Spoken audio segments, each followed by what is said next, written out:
Hello, everybody. Welcome to an afternoon event here on this Tuesday. I don't know where all of you are, but I am in a very rainy and a very muggy Wilmington, North Carolina, here on the southeast coast of North Carolina.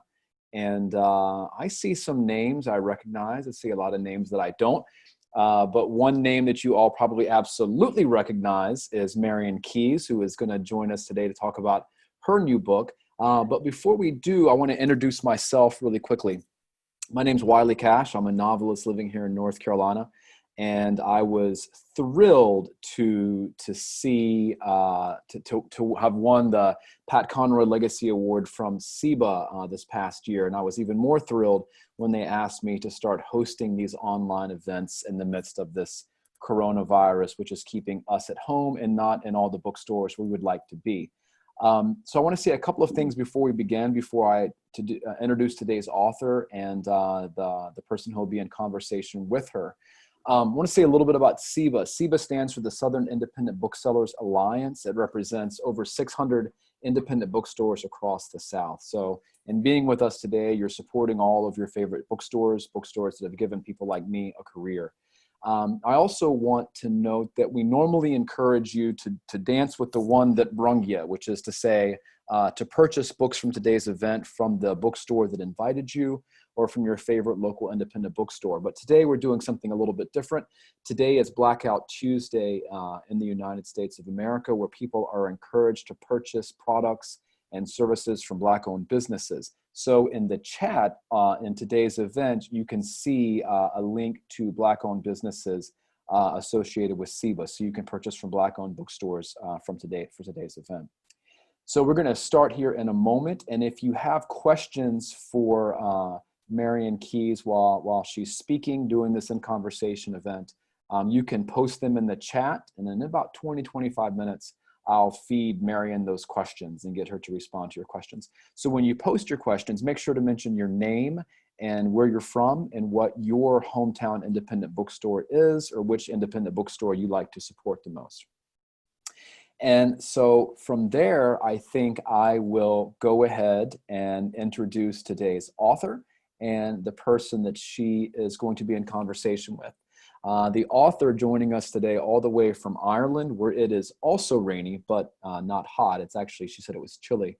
Marian Keyes is the author of 13 books, including Anybody Out There, which won the British Book Awards for popular fiction, and the inaugural Melissa Nathan Prize for comedy romance, and This Charming Man, which won the Irish Book Award for popular fiction.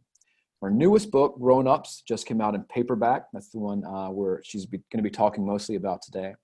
Her books deal with modern ailments, including addiction, depression, domestic violence, the glass ceiling, and serious illness, but they're always written with compassion, humor, and hope. She includes among her hobbies, this is the best collection of hobbies, reading, movies, shoes, handbags, and feminism. And Marian will be in conversation today with the executive director of SEBA, Linda Marie Barrett. She's worn many hats in her 30 years in the book industry: bookseller, book manager, bookstore co-owner, but we're thrilled that she was unanimously selected to become the executive director of SEBA just earlier this year. And so I will toss it over to Linda Marie to be in conversation with Marian Keyes. And remember, if you have any questions, post them in the chat. Say your name, where you're from, and what your hometown bookstore is. So take it away, Linda Marie. Thank you, Wiley. Marian, I wanted to begin by saying what an honor it is to be interviewing you today. I have long loved your work, as my friends know, because your work it's so beautifully written, and it has so much wisdom and heart. And they're also so funny at the same time. And this is again true for Grown Ups. You begin Grown Ups with a quote by Madeleine L'Engle, which is, "When we were children, we used to think that when we were grown up, we would no longer be vulnerable. But to grow up is to accept vulnerability. To be alive is to be vulnerable." So I love that quote because it struck me as I was reading Grown Ups that these characters won't allow themselves to be vulnerable. They suffer alone, even in relationships that are otherwise loving. And there's so much going on in their heads that they don't share or are ashamed about. So I wondered what drew you to the theme of vulnerability Was there a situation or a person that inspired you or a lesson learned? Thank you so much. First of all, hello to everybody. Thank you so much, Wiley, for that lovely introduction. And thank you so much, Linda Marie, for your incredible kindness. And thank you to everyone who has come today. It is such a delight and such a thrill. We were just saying beforehand, you know, that like the pandemic has not been fun, but at the same time, you know, the wonders of technology, how great it is. So yeah, vulnerability. I have so much to say about it, but first of all, I have 7 main characters and 4 of them are men, which is the first time I've kind of really written seriously about men. And I find, and they're very different. One is age 22 and, you know, it's all the way through to age 49 and they're at very different stages in their lives. And what I have noticed over and over again is that men are asked to fit into such incredibly rigid templates. You know, there's only kind of one version of being a man. You know, you have to be alpha, you have to be the, you know, the breadwinner. You can't show weakness. You know, that's kind of the thing that's kind of over and over again. Like, even if you're in terrible existential pain, you can't show it. And it's regarded as, you know, men judge themselves very harshly for emotions that they just don't know how to handle. And it was interesting and challenging to write about men dealing with all these locked in emotions. And then I have 3 women and they all have their own stuff going on, but one of them is a very successful person in the business world. And she feels that she has to be kind of shiny and perfect on the outside. And that like any sign of, you know, she often wonders if she has any real friends. You know, she has this kind of suspicion that nobody really likes her. But because she is so much invested, so much of her identity is, you know, in being successful, that she can't let herself dance with that part of herself.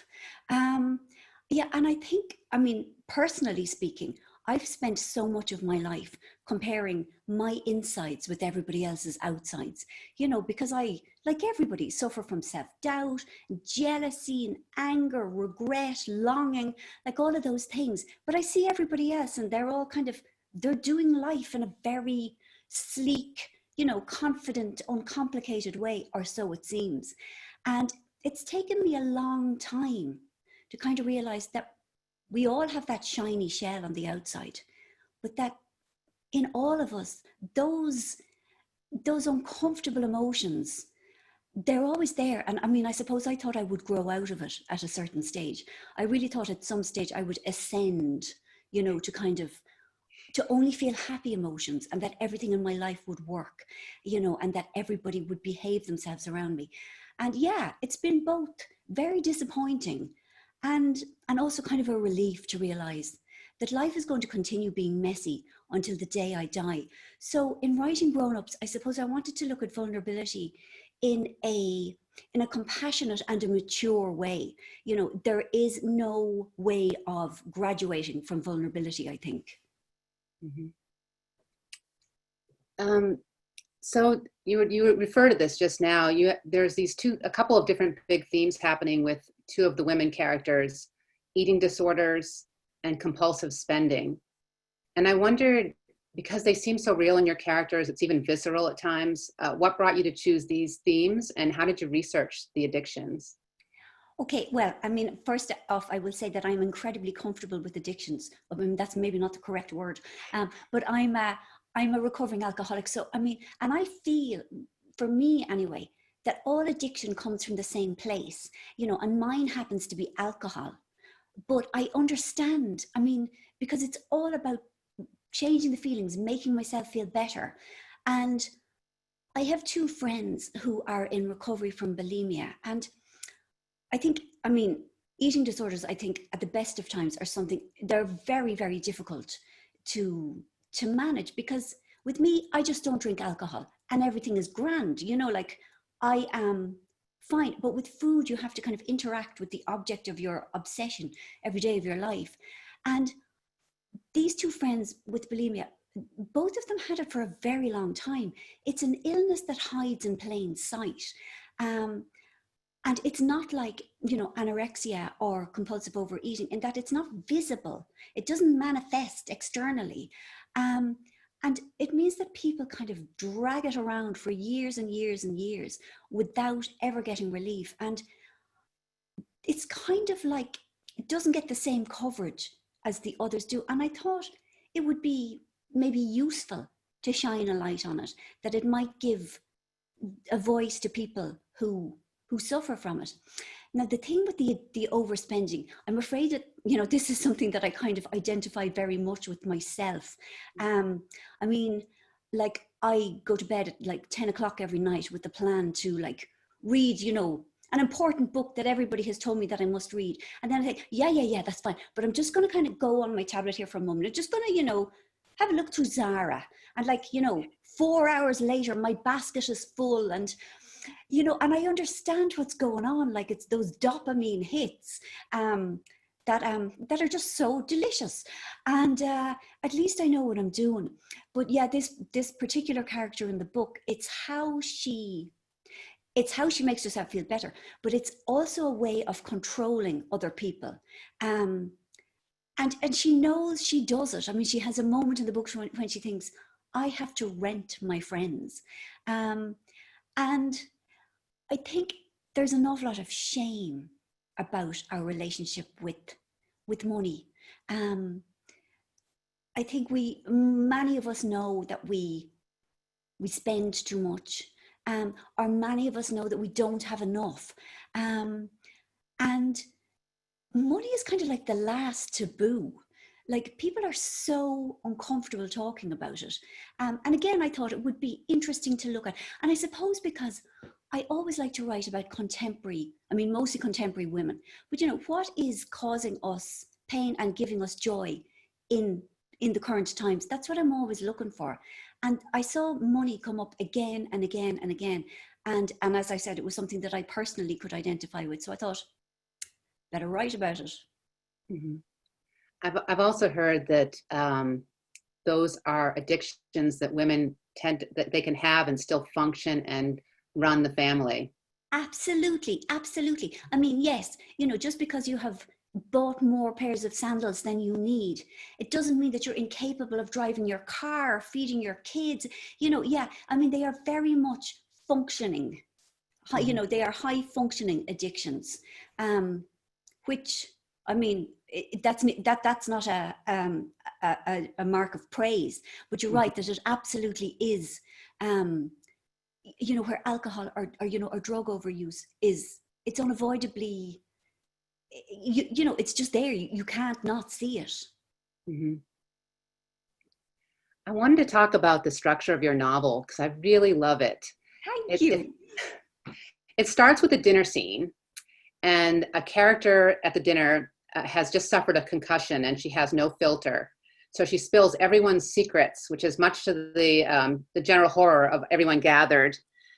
So you begin there, and then you jump back 6 months earlier, and we work our way back to the party. And I'm curious why you chose that structure. I will tell you why. And I mean, I hold my hand up here.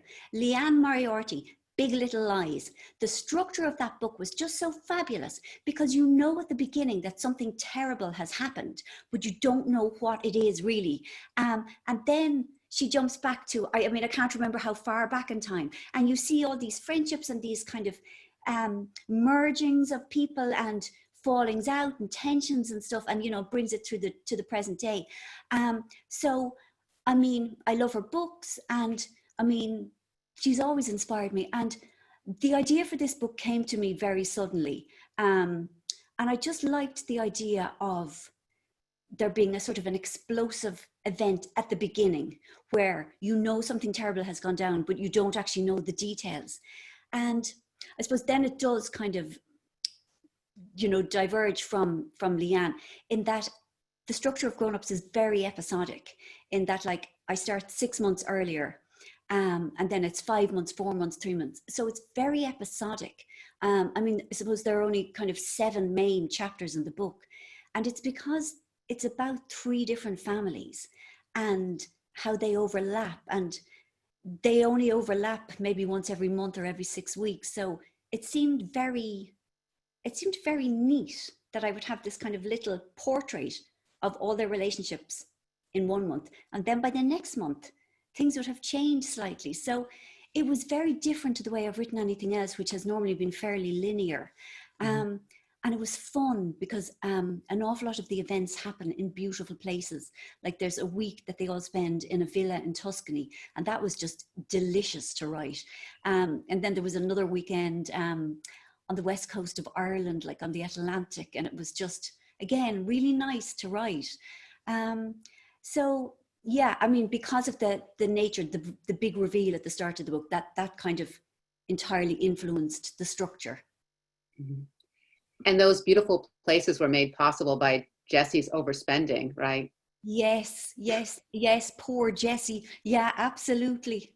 Mm-hmm. And I told you when we talked earlier that you're one of the few writers I love to reread, and I usually do it immediately.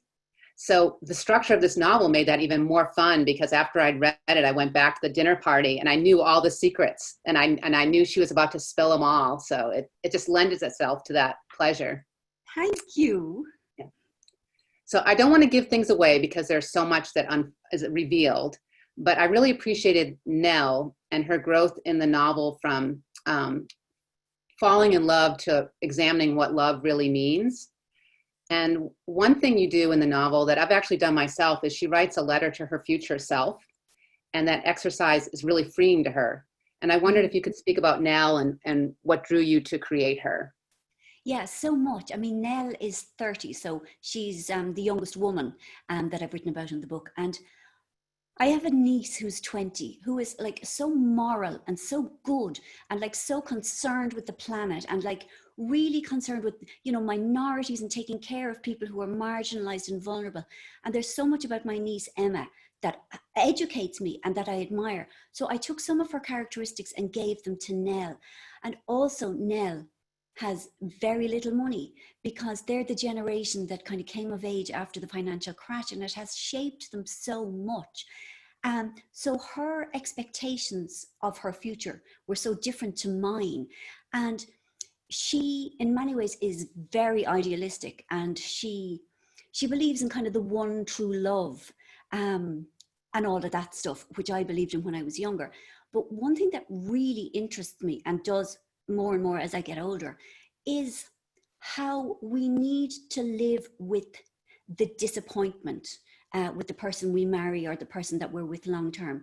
You know, when the kind of the youthful rosy glow dissipates, I wonder, I feel that too many people bail too soon. I've turned into my mother. I would never have said this in my younger days, but like, I think we need to be realistic about our relationships, you know, with our significant other. They are just human, as I am only human. You know, I used to expect men to fix me or complete me, you know, that they were bigger, better beings than me, and that nothing bad would ever happen so long as they were there to take care of me. And like, that's nonsense. And it's been an interesting time, you know, learning that. And it actually has been incredibly freeing.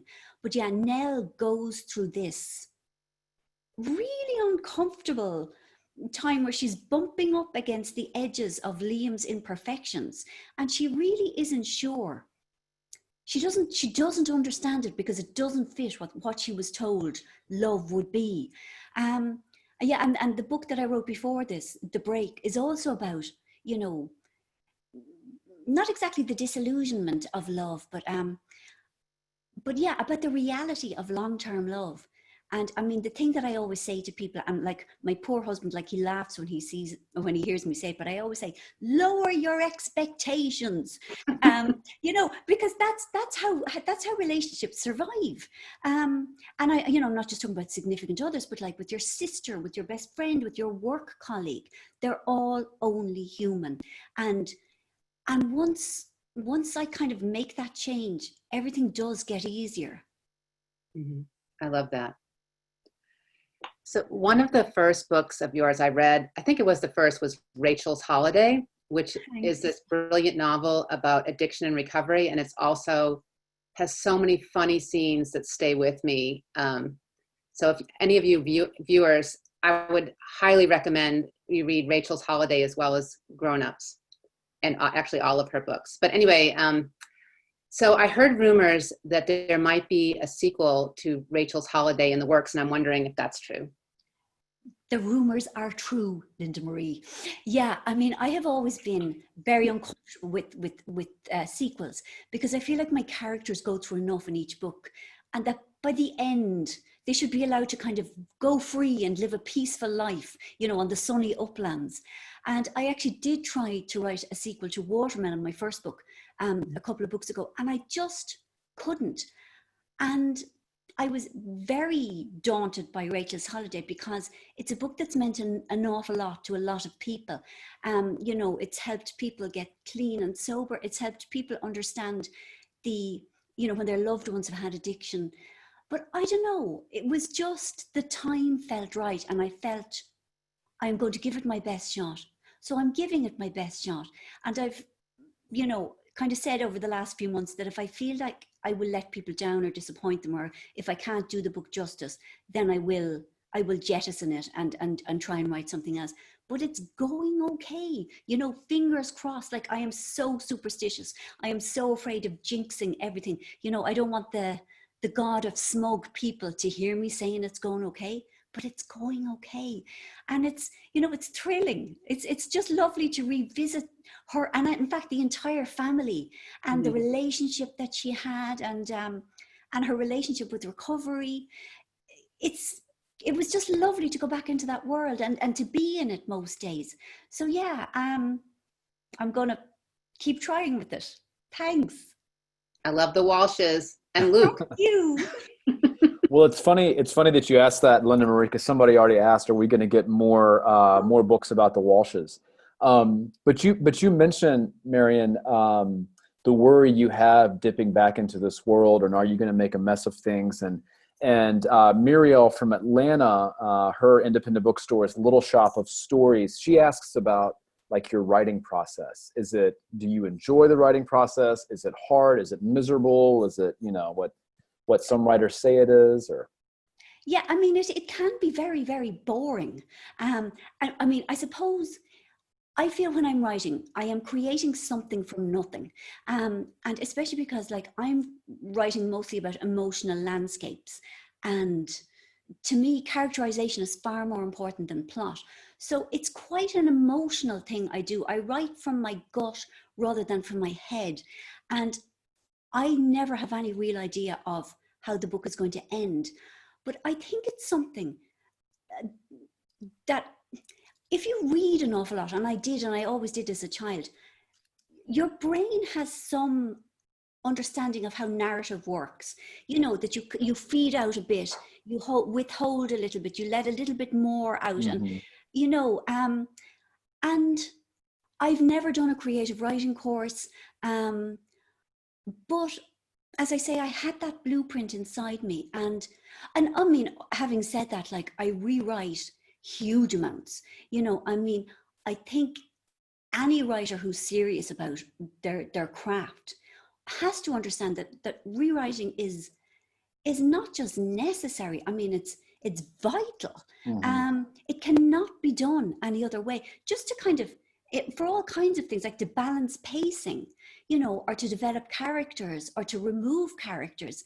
You know, there's so much that I think at the beginning of the book is important, and that I'm trying to say. And by the end of the book, it has become such a different story that many of the important things just kind of have to be quietly removed. I mean, I do think it's both hard work in that, like, you have to show up every day, even when you don't want to, even when you feel you have nothing to say.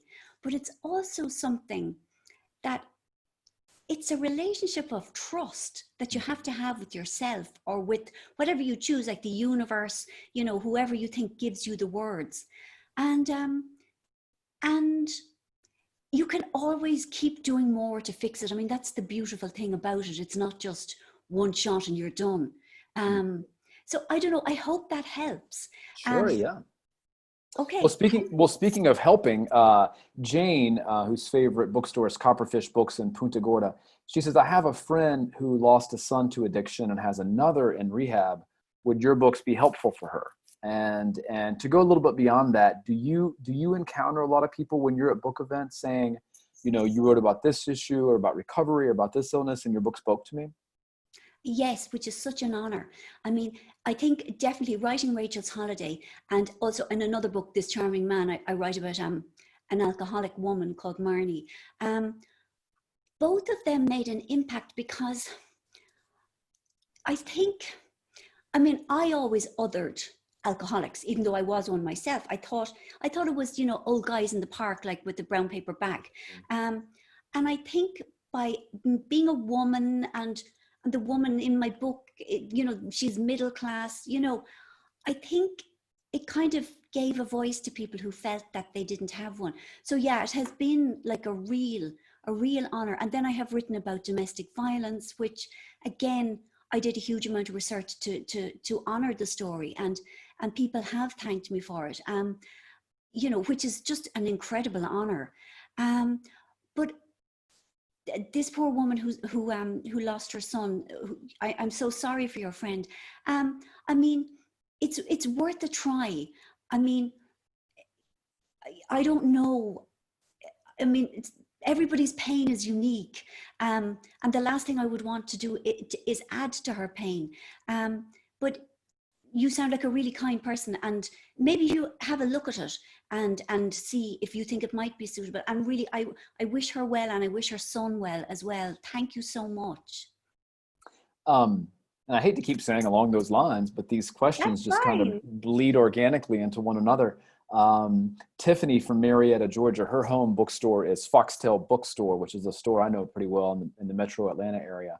She said, your books, and you just said, kind of finding your story and the things that you read. She said, your books got me through my 20s and my 30s. I started with watermelon and immediately fell in love with your style of writing and storytelling.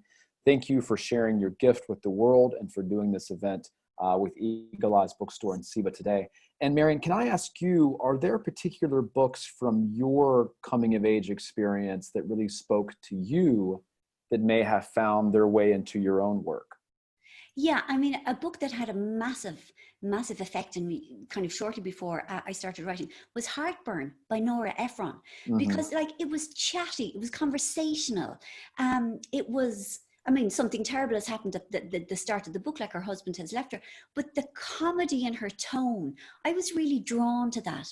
And I suppose she wasn't a regular woman, but the woman in the book came across as a regular woman. And I really liked that. I liked that kind of chatty, confidential tone, which, and I still like it. I still like my readers to feel that I am talking directly to them. Because it's funny, I'm Irish, as you've probably noticed, and we talk an awful lot. And I read books when I grew up, but most of my storytelling I learnt from my mother, who is an amazing oral storyteller. And I kind of wanted to write the way I spoke and people around me spoke. So yeah, Nora Ephron's book. And then there was another book called Fabulous Nobodies. It's set in New York in, I think, 1990. It's by an Australian writer called Lee Tulloch. And again, it was comedy, it was first person, it was chatty. That affected me hugely as well. So, I had no clue. So I kind of read everything, from Jackie Collins to James Joyce. I didn't know that there was commercial fiction and serious fiction. I just thought, if I'm interested, I'll read it. And I think that probably served me well when I eventually came to write. Well, you have a questioner here who kind of predicted the future. Peggy, whose home book, she lives in Fernandina Beach, and her bookstore is Story and Song. She says, your themes are universal, but do you think your Irishness, your Irish heritage has informed your writing? And this questioner is a folklorist. And I guess she's asking about your Irish heritage, and you mentioned the nature of storytelling. How does that come to bear on the way your tales unfold? It's a very interesting question, because a lot of it has to do with language. Okay, Irish people speak English, but we have another language, a much older language. We call it Irish, and we speak English according to the rhythms of the earlier language. You know that Irish people, often our sentences will sound back to front, or, are slightly weird. It's not like the way English people speak, or you in the States. And I think there's a lot of kind of colorful expressions. And I think Irish people really value words, and we really value conversation, because we were a colony for a very long time and we couldn't speak our own language, we couldn't own land, we couldn't practice our own religion. And kind of everything was taken away really, except music and words. And I do think that is really, really, it's very, very vital to who we are as a nation. And the other thing is, we have always used humor as a way of dealing with our sorrows or our hardships. And that, I can't avoid that. Like, I mean, my books are usually about something serious, but there's always a wryness or a lightness of touch. And it's like, what's the word? It's automatic. I can't really train myself not to do it. And I think that, again, that is part of being Irish. And I mean, there are other things, like, I suppose, the Catholic Church informed how we thought about women and modesty for so long. I think there's an awful, I mean, even the landscape, it's wild. It's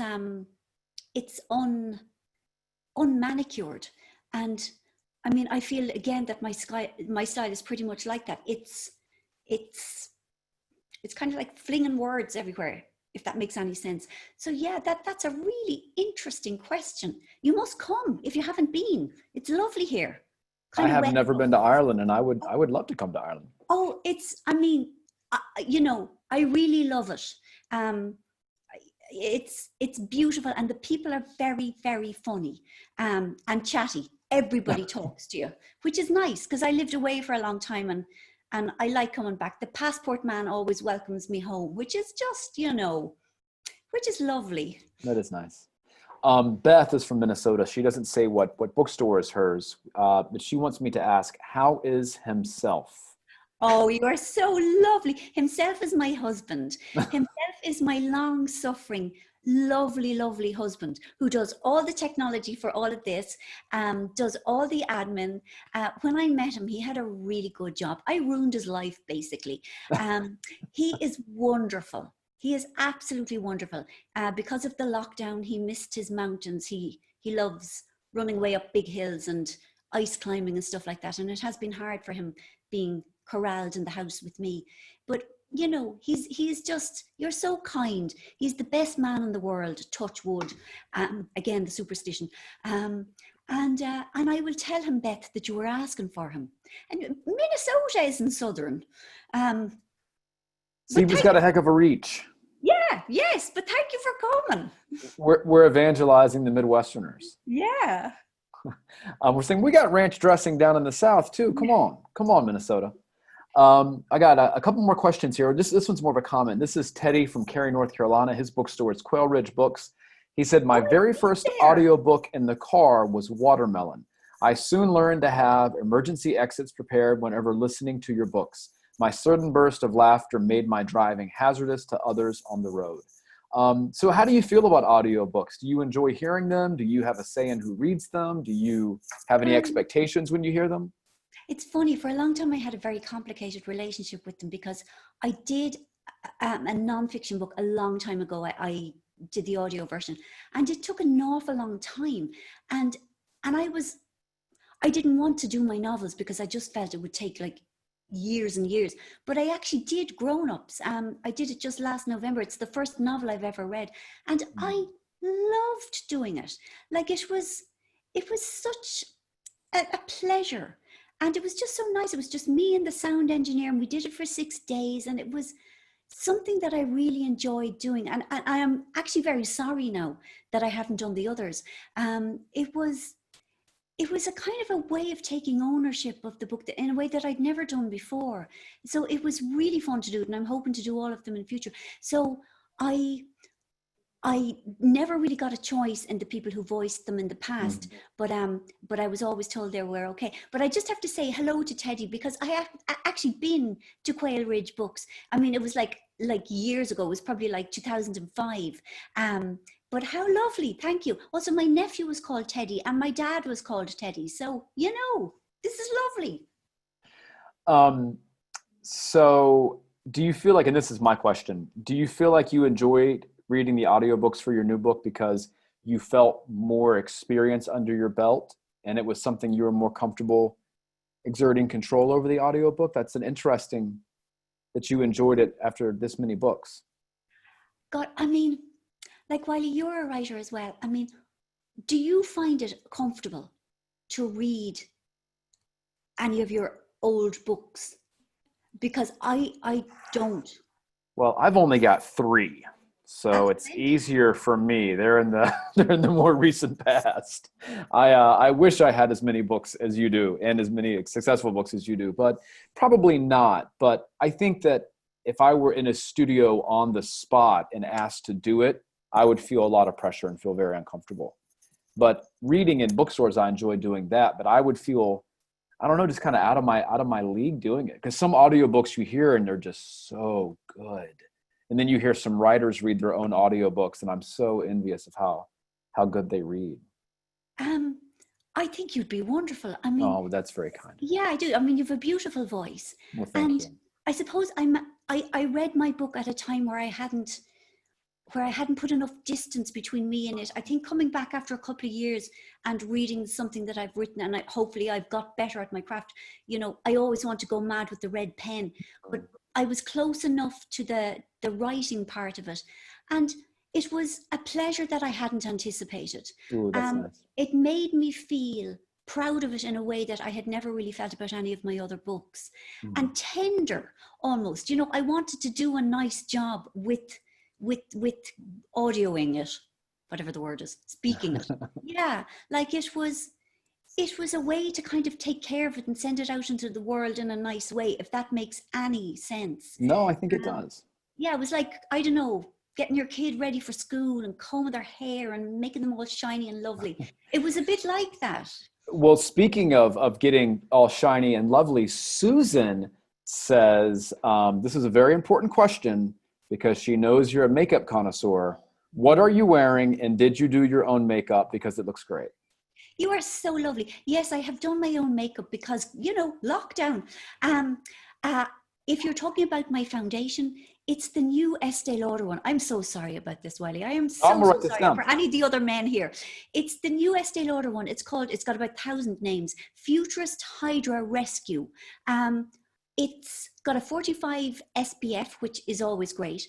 And underneath that, I've got a Charlotte Tilbury.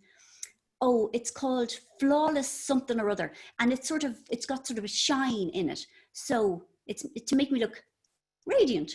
But yeah, I could talk about this all day. But yeah, I really, really think the new Estee Lauder foundation is great. And it's got a great range of colors as well. Thanks. Well, before we hop off here, we were marveling that we had somebody all the way from Minnesota. Our last comment is from Chantal. She lives in Ontario, Canada. Hi. So, I mean, SIBA is basically cable news now. We can get anywhere we need to be. But Marian, it's been such a pleasure doing this with you. And I would encourage everyone to purchase Marian's books from Black-owned businesses. You can find at the very top of the chat, if you go down to the bottom of your screen, it says chat. Click on that, go to the very top of the column, and there's a link there for Black-owned bookstores where you can purchase Marian's books or any book you would like. But thank you all so much for coming. We're going to be doing another one of these. I'll be in conversation with Silas House. Silas has his inaugural 3 novels being reissued by a publisher called Blair. And Silas and I will be in conversation on Thursday at 7 p.m. in this very similar format. I also want to thank Linda Marie for being in conversation with Marian. Linda Marie is the executive director of SIBA, and Nikki for running the tech, Lady Banks for running the tech. So thank you all so much for joining us today. And I'll be doing a lot of these with you all from here on out. It's been a pleasure. Marian, be well across the pond there. And hopefully we'll see all of you soon.